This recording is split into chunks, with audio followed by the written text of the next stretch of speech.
visit the Thunder. Presented locally on The Fan by TimberTech on the audio home of the Wolves, iHeartRadio, and KFAN.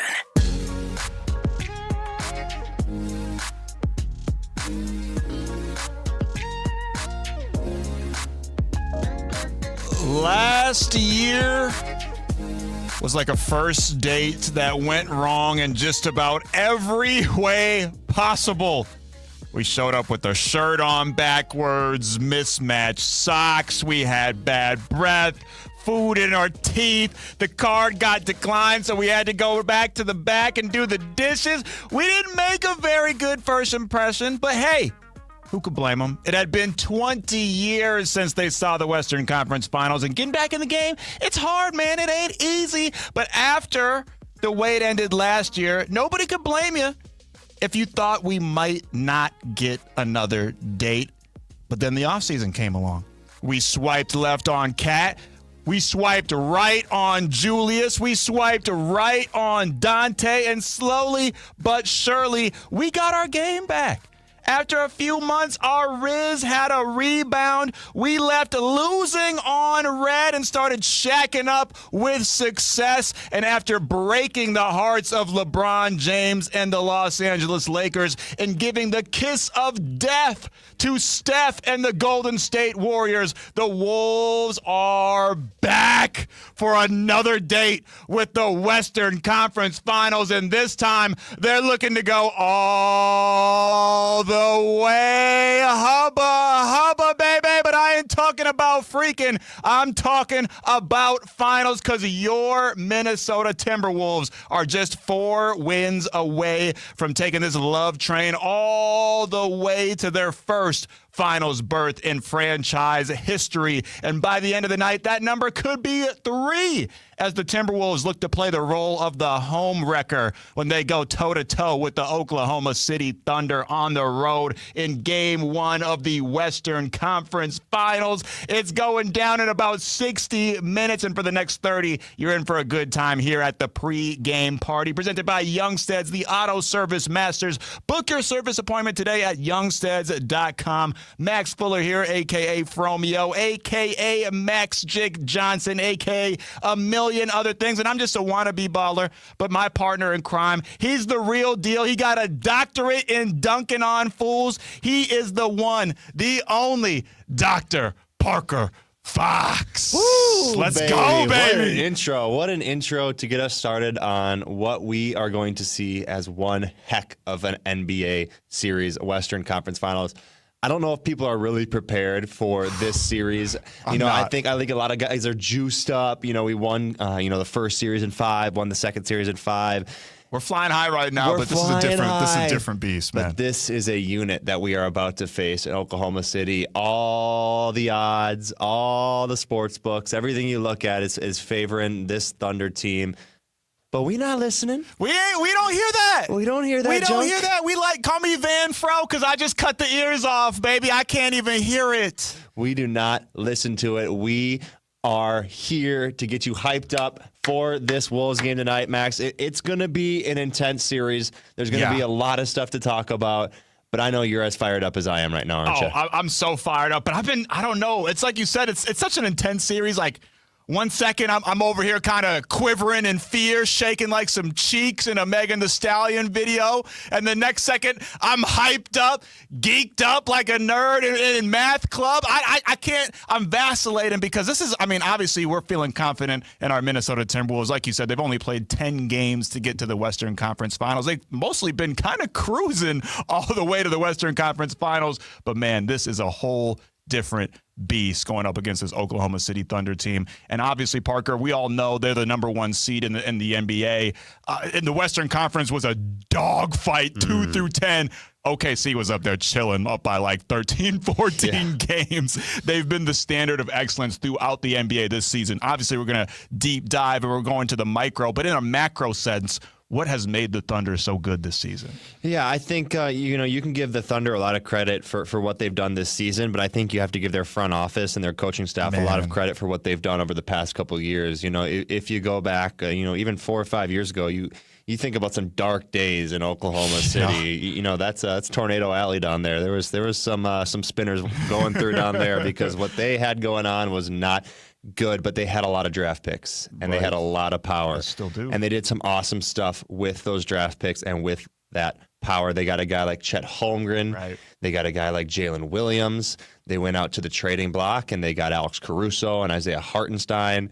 They've just added pieces to what they want to do and who they want to become as a team, and they found their identity now. They're a tough, hard-nosed, dive on the loose ball, 50-50 balls, get out in transition, make the other team turn the ball over. This is a really tough Oklahoma City Thunder basketball team. You're going to see it throughout this series. Hopefully it ends there for them and the Wolves continue on. But this is a really well-coached team in Mark Daignault. This is the front office that believes in what they're doing. This is a group of guys who's bought in. If you ever watch their interviews, they're always, showing love and they seem like they're a really close-knit group and unit. They are. They're pretty fun, man. I'm a certified card-carrying member of the Thunder-hating society, but even that makes my heart grow a couple sizes larger. They are a fun team, and the way they play, there's nobody. They're led by Shai Gilgeous-Alexander, who I think Will fans are going to get sick of him as you watch him throughout this, this playoffs. He averages 9 free throws a game, gets to the line all the time. They call him a foul baiter and whatnot. Free throw merchant. Exactly. But they love to get guys in and out. They love to get into their bench. They go 8 or 9 deep, maybe even 10. They play hard defense. They're physical without fouling.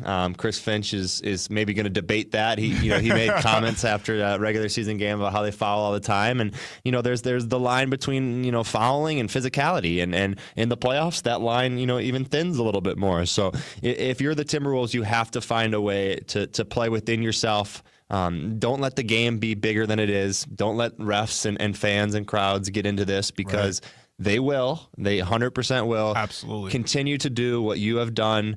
Go to that bench, find Nas, find Dante off the bench, and you just have to just keep coming over and then. You have to just keep showing up. And if you're able to do that, you're going to withstand what Oklahoma City does, which is their depth. You have the more talent. You have the higher-end players. You have to withstand some of these punches because this is going to be a 12-round bout. Heavyweight. Yeah, it's going to be a slugfest. And being the professional that you are, Parker, you touched on almost everything that I'm going to ask you about because you're true to this, not new to this. But you mentioned it right off the top and kind of just throughout the statement you just had. I mean, it's really hard to find blemishes on this OKC team, man. It's like a baddie on IG that went through Photoshop. There's nothing. You ain't gonna see no blemishes, no zits, no nothing, no dimples, no nothing. This team they do almost everything right. Do they have any weaknesses at all, Parker? Like just obvious weaknesses off the top of your head? Yeah, they really don't. They have a really solid front court. I don't love their front court depth. There's another Jalen Williams that's going to come in for their front court depth that he's going to give Chet or Hartenstein a little bit of a win. That their backcourt, they have Shai Gilgeous-Alexander, they have Caruso, they have some of these other names that they're really solid and really deep there. I don't love their wing depth. That's one position that I don't particularly love. But other than that, man, they have so many great pieces all across the board. They know how to play with each other. They have a complete 5-man rotation plus into their bench. Their defense is really energetic. The Thunder's collective defensive efforts were obviously evident throughout this 7-game series. Yeah. Against the Nuggets. I don't know, man. This is we're confident, right? Like I gotta keep looking myself in the mirror and tell myself we're gonna be all right. For sure. But this is gonna be an absolute dogfight, Max. And I think Wolves fans and Thunder fans are in for the best playoff series, maybe in each of their franchise history. I think you're right. And I at the end of the day, obviously seeding is one thing, but I think it really did boil down in this Western Conference Finals. These are the two best teams in the Western Conference and have been for months now. I think the Oklahoma City Thunder were the only team that's had a better record than the Wolves over the last couple of months. So it really boiled down to the best of the best. So fans are in for a treat, no doubt. And you just mentioned it right there. Their defense is another level compared to the defenses the Wolves have been playing. And that, with all due respect to the Warriors' defense, which is phenomenal. This Oklahoma City Thunder defense is a whole different level. And one thing that the Wolves have kind of, that's as good as they have been, and we've been in this honeymoon phase with them to keep the romance puns going. We've been in this honeymoon phase with them over the last 10 games. One thing they kind of that got away from them in that Warriors series is taking care of the ball. I read this morning, and I had to double check. It's almost hard to believe. They had 18 turnovers per game against the Golden State Warriors. That's obviously not going to cut it against OKC. They're scoring a playoff best 24 points per game off of turnovers. So, that's obviously high up on the priority list going into every series for the Wolves, but taking care of the ball has got to be damn close to number one, right? Yeah, it's pivotal. It's super vital to what the Timberwolves want to do. They're not a team that wants to try to get in some crazy sort of track race. They have the ability to get out and to run with other teams, but taking care of the ball is vital if you want to win playoff series, something we didn't really see from the Timberwolves, at a very great level in that Game 5 win against Golden State. They were loose with the ball. I think Anthony Edwards and Julius Randle are two primary ball handlers combined for 10-plus turnovers. That led to some Warriors transition. And then you go back to the regular season versus Thunder team. The most concerning thing that I looked at was 30-plus points off of turnovers in transition for the Thunder in one of those wins. Something you just can't have, right? You have to take care of the ball. You have to have those assist numbers up. This is a Thunder team. They're young. They're fearless. They're deep. They're built to win right now. But the Wolves have ways to counter all of that energy and all that excitement, and I think it starts with taking care of the basketball. 100%. You just can't mess around with this Oklahoma City Thunder team. You don't want to. If they beat you, you don't want to be giving them points. You want them to beat you at your A+ game, and the Wolves got to bring their A+ game. And obviously, the only thing the Timberwolves are thinking about is getting to the NBA Finals, right? But obviously, we're fans, we're media, we're creating all these different kinds of storylines. And I see Jason Ansari in the chat here. He's saying, do you guys believe that whoever wins this series will be the face of the NBA? And I do think that to an extent, yes, but I think that it's kind of hard to beat Anthony Edwards in that regard when you're Shai Gilgeous-Alexander, because his game is just, it pops off the page a little bit more. That's the guy that's going to be on kids' posters in their room. Nobody has an SGA poster of him at the free throw line. I'm sorry. And SGA seems like a good dude, but Anthony Edwards just has that magnetic personality. I think no matter what, this playoff run kind of cemented Ant as, I don't think it's going to be like in the past where the NBA has just like one singular face. We've kind of talked about it before. Wemby's in the conversation, all that. But I think Anthony Edwards certainly is. I don't think his status as the face or next face is going to be affected by the outcome of this series. We haven't seen a player in a long time with the personality, with the likability that Anthony Edwards has. I do think that this series holds a lot of power for who's kind of the face of the league. But I think that if you look at what Anthony Edwards has done, there doesn't never always need to be one face of the league, right? Like there can be multiple guys, but Anthony Edwards has the possibility to do tonight and throughout this series what he's continued to do throughout his NBA postseason career. He's taken down some of these greats. Now, I'm not, putting Shai Gilgeous-Alexander into this great category yet, although he's probably will win the MVP this year. Yeah. Anthony Edwards has the possibility to knock another MVP off. He has the possibility to put himself in the NBA Finals. It's a territory that the Timberwolves are not familiar with. It's a place that they want to go to. It's a place that Tim Conley, their president, has been building for a long time. It's a place that their coach believes that they can go to if they do things the right way. I don't know if I'm ready to talk about brooms and talk about sweeping up the floor yet, but I'm super excited to see what Anthony Edwards comes out with tonight, because we've seen an okay version of Anthony Edwards, but I think you and me can both agree that there's another level that Ant can go to for sure, as a player, as a leader, as a teammate, that he just hasn't tapped into yet. I don't know what that may be, but I know it's in there. It's fuming up in his, in his soul, and it's ready to burst out. And what greater of an opportunity for that to burst out than this Western Conference Finals against the Oklahoma City Thunder. And that's what the best superstars do, is they shine the brightest in the biggest moments. And albeit the Wolves haven't even necessarily needed Anthony Edwards to shine that bright to get through the Lakers and the Warriors, but they're absolutely going to need his best throughout this series, because this Oklahoma City Thunder team is the best of the freaking best. And speaking of that, Anthony Edwards, he's been off to some slow starts. I think I read this morning something along like 8 or 9 points averaging in the first half of games compared to like,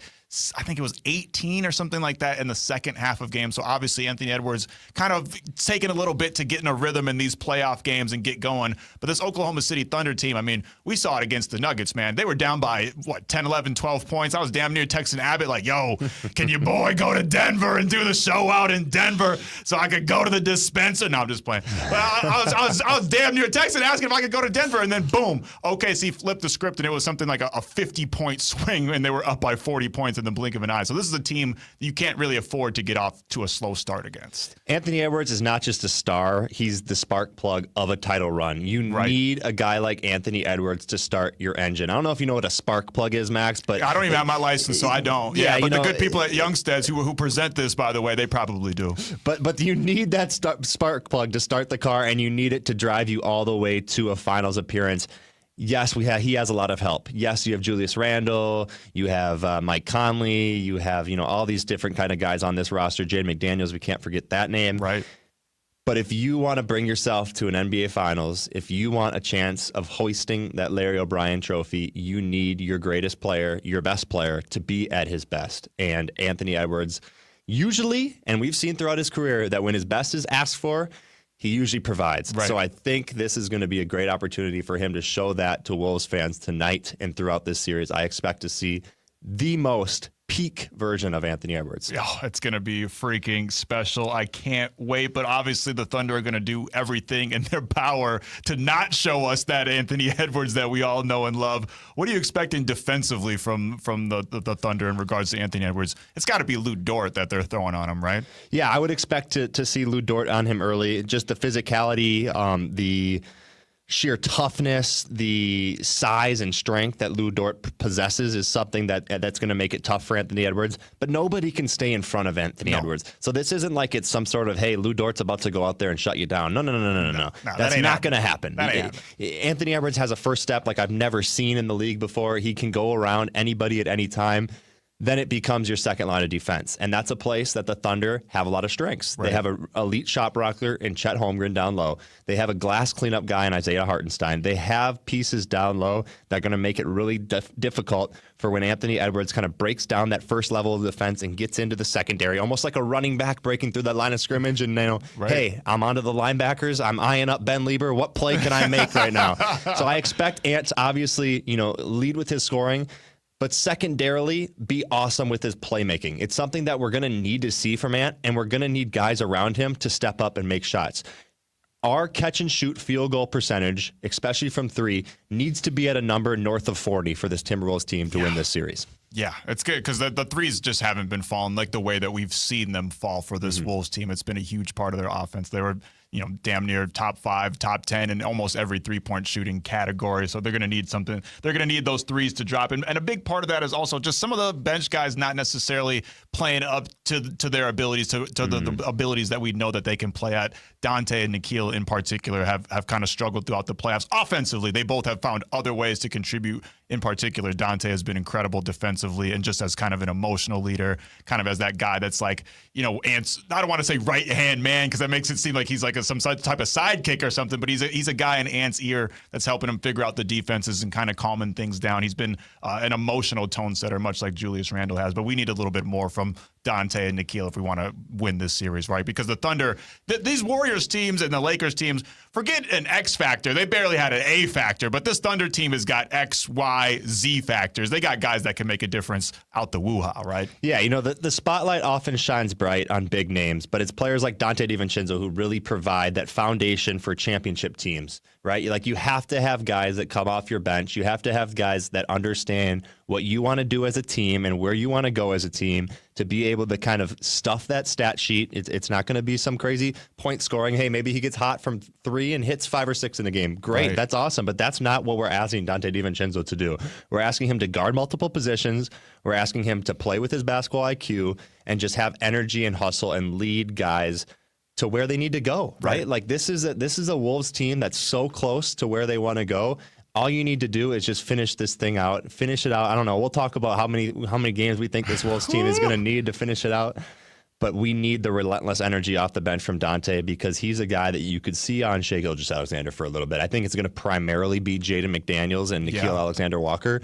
But the more bodies you can throw at guys, the better. Each guy is going to give you kind of a different, look, right? SGA is a kind of a guy, he wants to operate at the top of the key. He wants to get to his right hand. He wants to try to draw fouls.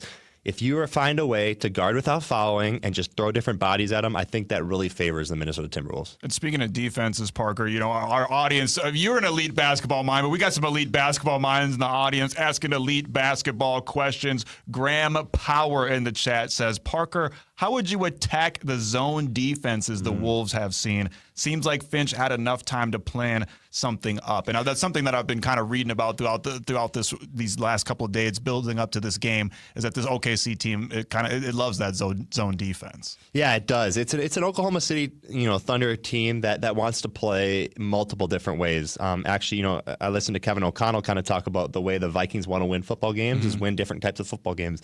This is an Oklahoma City Thunder team that wants to win different types of basketball games. So if that's a game where nobody touches 100, they want to feel confident to win that way. If this is a game where they want to get out in transition, they got to feel confident that way. So specifically talking about the zone, if you're a basketball guy, you know that you have to attack the middle of the zone. So I want to see a playmaking guy like Anthony Edwards or Julius Randle right at that nail head, right in the middle of the zone. And then you have to find ways to touch that, right? And now you're playing in that triangle. You got shooters in the corner. You got guys flashing and cutting. You have to find ways to go play the basketball inside out. It makes it easier for shooting the three ball. It makes it easier for scoring inside. And then when a team's in a zone, offensive rebound, crash the board. You got to send guys back. You got to make sure we're ready to play transition defense. But if you're Rudy Gobert, you should be salivating if you see a zone, because that's tip slams and putback rebounds all day. If the Thunder want to sit in a zone, I expect Rudy Gobert to be an absolute zone killer, maybe having one of those 20-20 games like we saw. I think it was game 3 or game 2, whatever it was. I think it was that closeout game. It was that Lakers, closeout game. You're right. Exactly, it was. Yeah. So if you want to play zone, Rudy Gobert has to find ways to offensive rebound and just dunk the thing all night long. And obviously a big part of the Thunder's defense is Chet Holmgren, who you mentioned earlier. He's kind of the anchor in the paint there and is already an elite defender. You had to have come across him in your playing days, right? Yeah, that's my guy, man. Me and Chet used to work out together in the summer. So I would drive from Matamidi and I would drive through St. Paul and I'd pick up Chet and bring him to workouts, and sometimes I had to go into his room because he'd be sleeping in. I'd be knocking on the door. Chet, get your butt out of bed. But no, he's a great dude. I think Minnesota is obviously super proud of having a guy like Chet with his stature and his success in the NBA. But we not rooting for Chet. We ain't rooting for Chet. We need this trophy here in Minnesota. Right. We appreciate you, Chet, but we gonna send you to Cancun. We want Chet to do his thing. We want him to have success. Or maybe back to where's Chet from? He's from the heart, man. He's from right here in St. Paul. Oh, well, we gonna send him back to St. Paul. Then send him to the dirty he can watch the finals at the Target Center. I like that. I like that a lot. But Chet's a great dude. Obviously cheering for his career, but this is the Wolves time, man. Yeah, baby. This isn't the Chet Holmgren pregame show. This is Howlin with the homies, and we are howling to see our Wolves win this thing in 5, 6. Where's your mind going, Max? I was just about to ask you the same thing. I'm thinking, man, it's hard not to say 7 with how good this Thunder team is, but I'm feeling like, because last year it was 5 games that the Mavericks won, but it wasn't really like a 5 game. It wasn't like the 5 games that we saw the Wolves beat the Lakers. Like those there were a couple, miraculous Luka plays away from that series being a lot closer than it was. I can see this series going kind of a similar way where there's a lot of close games, but the Wolves end up coming out on the right side of those close games. So I'm gonna say I'm gonna keep it alive because it's been working for us so far. It's been a vibe. So I'm gonna say Wolves in 5. We shocking the world. We leave it OKC thunderstruck, and we bringing it to them boys, and we bring in that first playoff berth, that first finals berth in Minnesota in over 3 decades. It's happening by this time next week, y'all. Experience matters, Max. Experience is something that this Wolves team has to rely on. Guys like Mike Conley, Rudy Gobert, Julius Randle, guys that have been in this league for a long time. They have to rely on guys like this. In my opinion, I think it's game 6 in Minneapolis. That's a Wolves den. The crowd will be wild. They've got a 3-2 lead. They smell blood. Yeah! Let's finish this thing out in 6 at the most. It's going to be an awesome game tonight. Watch for the energy. Watch for the excitement. Yes, sir. But I got Wolves coming up on top tonight, setting the tone with a 117-109 victory in Oklahoma City. Okay, that's damn close to what I predicted as well. I got 115-110. Wolves coming out on top, and we'll be howling with all the homies out there. And hopefully, when we start the show tonight, you're going to hear 3 is the magic number, because that'll be the number of wins the Wolves need after winning tonight. But it starts with Game 1, Wolves Thunder.